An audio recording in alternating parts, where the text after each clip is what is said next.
Thank you for your service. To the families and friends, we thank you for serving your loved ones. The officer will be here shortly. The other way.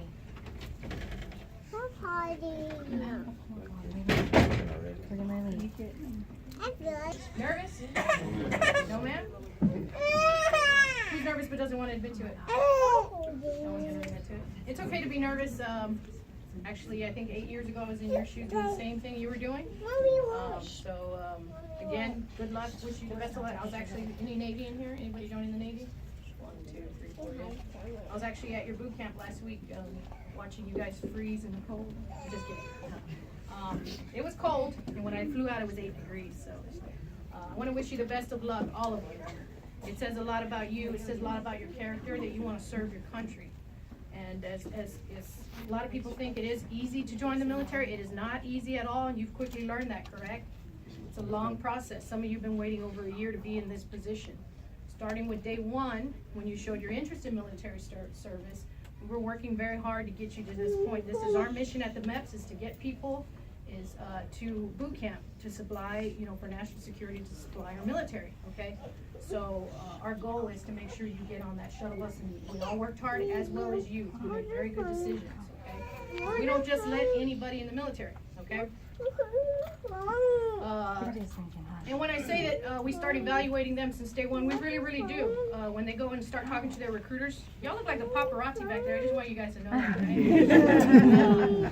When they sit down with their recruiters, that's when they're starting to get evaluated if they're a good candidate. And that's just a candidate to get right here in this position so we can ship them off. Because we want to send the best people over there, Not only are we war fighters, but we are ambassadors to the United States. So when we go overseas or whatever and we're deployed, people from other nations, they look at us and this is what they see as America. So we always want to make sure that we put the smartest, the brightest, the most motivated, physically fit, and honest people to serve our country, morally sound. So you're going to find that not only do we want to make sure this is what they want to do, but also that we're putting good people who wear this uniform, because this is a very trusted uniform. When you put this uniform on and you say something, people listen and people trust what you say. That's why we hold a certain standard that not everybody holds, okay?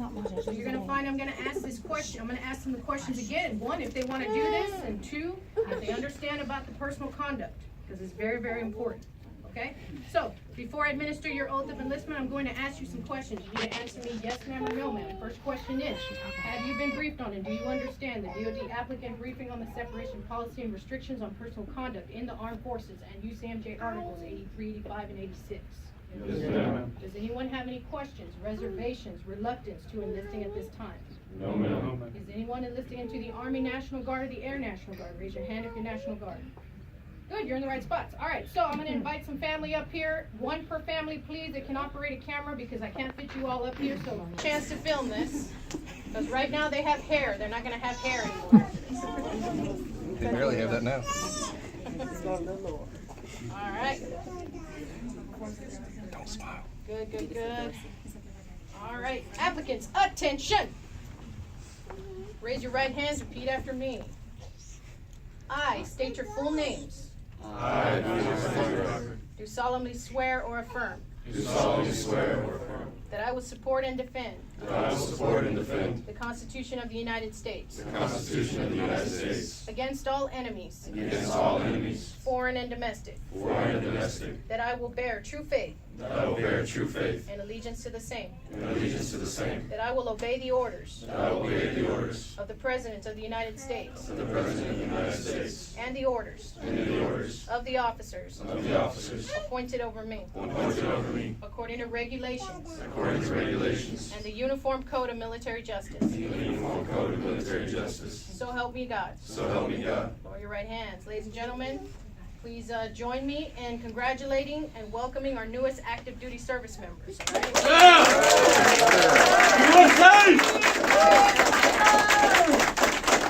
I give you the command to right face. As a group, you're going to face that wall. Understand? Yes, ma'am. All right, recruit, right face.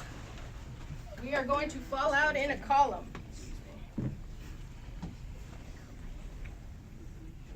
There's so many of you guys. All right, let's make a hole this way, folks, because they're going to have to go through that door.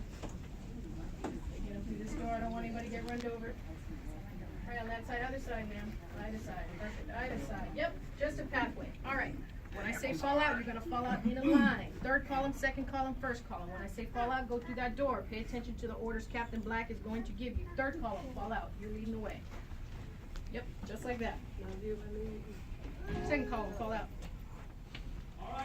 First column, fall out.